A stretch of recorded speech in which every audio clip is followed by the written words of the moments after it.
la team, j'espère que vous allez bien, que vous passez une excellente journée. On se retrouve ce soir pour une toute nouvelle vidéo de Paris Sportif. Après avoir parlé Ligue des Champions dimanche et lundi, on s'attaque dès ce mardi à cette nouvelle journée de Ligue Europa qui va commencer dès demain avec Beşiktaş contre Malmö. Et ensuite, on va analyser tranquillement les 9 autres rencontres qui vont se jouer jeudi à 18h45. Forcément, demain soir, on va s'attarder sur les 8 matchs qui se joueront à 21h ce jeudi. Juste avant ça, et tu le vois sur le petit tableau, on a un canal Telegram 100% basé sur les paris sportifs. Sur ce coup, on va parler du match entre Galatasaray et Tottenham.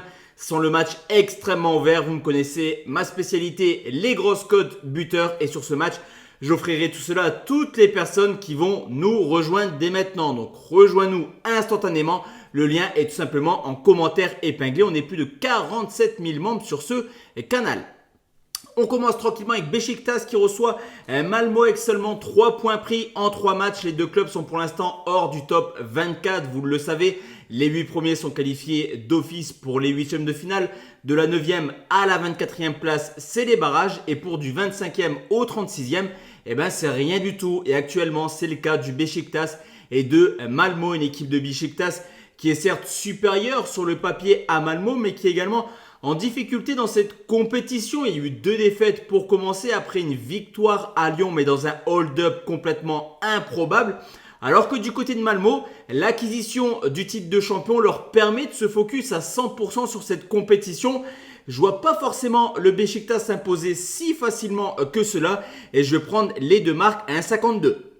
Bodo qui reçoit Karabag, surprenant depuis le début de compétition avec 7 points pris en 3 matchs, dont 2 victoires contre le FC Porto et Braga. Forcément, cette équipe de Bodo fait office de favori à domicile, surtout que Karabag enchaîne les contre-performances actuellement. Elle a tout simplement perdu ses 3 matchs avec déjà 8 buts encaissés et on le voit statistiquement, s'imposer à Bodo, c'est très compliqué. Ok, il reste sur une défaite 3-2 contre Rosenborg, mais avant ça, il y avait une très belle série d'invincibilité de 14 matchs. Donc pour moi, Bodo pourrait quasiment acquérir au pire des cas sa place de barragiste en s'imposant à domicile.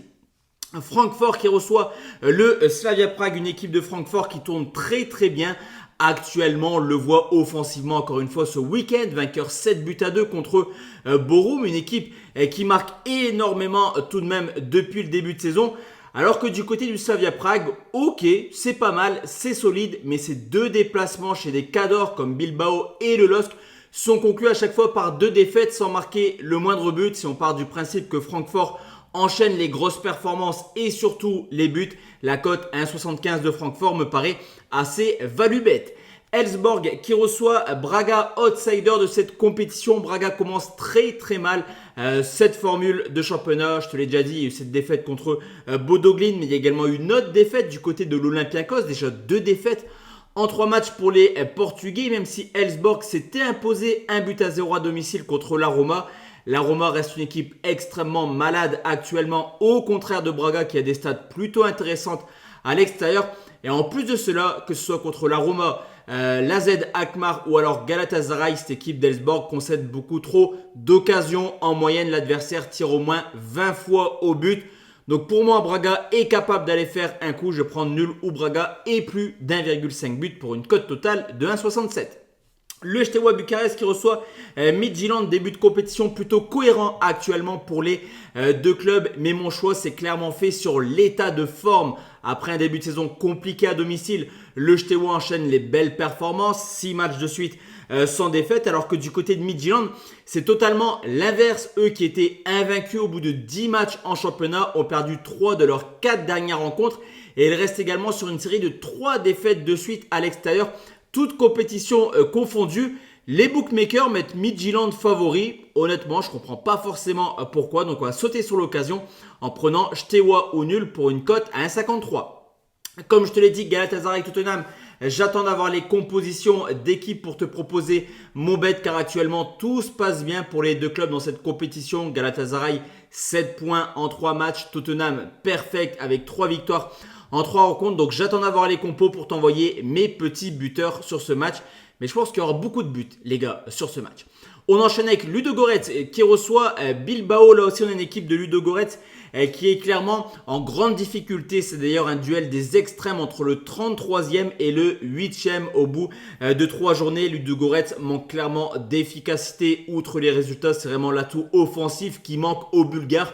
0 but marqué en 3 matchs européens. Alors vous me direz, Bilbao, c'est pas forcément l'équipe la plus prolifique. Actuellement, il y a eu 15 matchs de championnat. Seulement 2 fois, Bilbao a marqué 3 buts ou plus. Mais ça reste une équipe solide, capable d'aller gratter au minimum un point du côté de Ludogorets. Donc je prends nul ou Bilbao et moins de 3,5 buts à 1,64. Nice contre Twente, là aussi comme pour l'autre rencontre, les deux équipes sont actuellement hors du top 24. C'est un peu inquiétant parce que ça restait quand même deux équipes capables d'aller au minimum chercher une place de barragiste. Mais c'est vrai que le calendrier pour les deux clubs, il n'était pas du tout évident. Les deux équipes ont joué la Lazio de Rome. Twente a enchaîné avec Manchester United, Fenerbahçe, alors que Nice a joué justement la Lazio de Rome, mais également la Real Sociedad. Donc pour l'instant, calendrier assez compliqué pour les deux clubs. Là aussi, on peut voir une petite différence dans le sens où Nice reste sur une belle série d'invincibilité à domicile depuis le début de saison avec des matchs références contre Monaco ou alors le Paris Saint-Germain, au contraire de Twente qui n'a jamais remporté ses gros déplacements cette année, que ce soit au Feyenoord, à Manchester ou alors Salzbourg en qualification de Ligue des Champions. Il y a eu 3 matchs pour 0 victoire, donc moi je vais sécu tranquillement parce que Nice n'est pas forcément l'équipe la plus valeur sûre, on va dire, à domicile. Je prends nul remboursé si Nice à 1,62.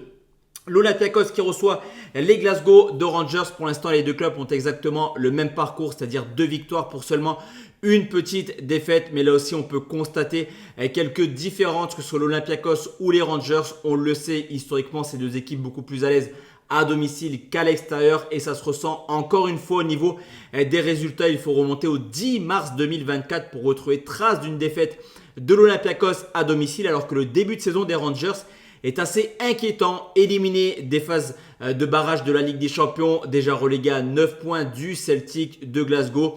Les Rangers sont pas en grande forme cette année et je pense que au vu de l'expérience acquise l'an passé par l'Olympiakos, vainqueur de la Ligue Europa Conférence, je les vois bien s'imposer à domicile. C'est coté 1,82, c'est assez sympa. Et enfin, la dernière rencontre, c'est l'Union Saint-Gilloise qui reçoit l'AS Rome. Là, on a clairement deux équipes au plus bas en termes de morale, que ce soit en Coupe d'Europe où pour l'instant, c'est pas extraordinaire. L'Union Saint-Gilloise n'a toujours pas remporté le moindre match. L'AS Rome, seulement 4 points pris en 3 matchs, mais également en championnat, l'Union compte déjà 15 points de retard sur le leader Genk, alors que du côté de la Roma, c'est une piteuse 12e place actuellement. Donc à ce petit jeu-là, on va plutôt regarder l'effectif. Comme je te l'ai dit, les deux équipes sont pas du tout en forme. La Roma me paraît beaucoup plus armée, on va dire, pour faire un coup. Mais attention, comme je te l'ai dit, début de saison extrêmement compliqué. Donc on sécurise la victoire de la Roma, elle est cotée à 2,40. Les gars, vraiment c'est une très très belle cote, je trouve, en fun. Mais j'ai envie de faire une belle performance sur cette vidéo Ligue Europa sur YouTube. Donc on va prendre la victoire de la Roma, remboursée si nul à 1,64. Donc voici la team, mes avis concernant cette journée d'Europa League. On se retrouve demain soir pour enchaîner avec la deuxième partie. Il y aura du Lyon, il y aura du Manchester, du Fenerbahçe. Il y a du lourd sur la vidéo de demain. Et pour rappel, n'oublie pas, rejoins-moi sur mon canal Telegram. Très bonne soirée à tous et à toutes. Ciao, ciao la team.